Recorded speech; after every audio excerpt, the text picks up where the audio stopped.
Well, one of the things I love about Law and Order is the dry wit and the throwaway tone. I didn't want it to be a scene that was derailing from the tone and the specificity of the show. And also I didn't want to move too far away from the severity of this criminal. So I really felt like with Connie, she was dead serious, and what they threw into it was like situational, around this case. So I wanted to find that balance, but I really was excited to have an opportunity to do and what the show is doing now, which is expanding out and letting us know who our characters are.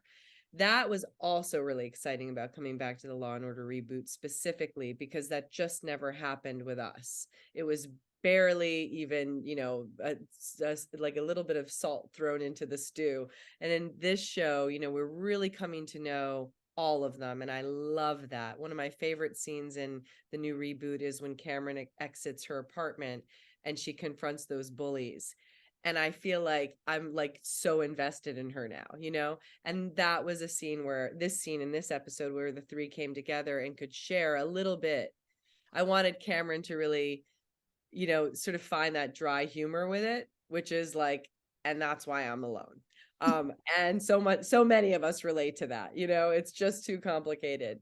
And that, Odie, is single and that she's really trying to find somebody and it's very, very difficult. And then the complexity of Connie's character sort of referencing that is how she met her partner. And therein lies the crux of the problem, which is that it totally works as a mechanism to meet people, but it's also the very thing that makes you entirely vulnerable and could be dangerous.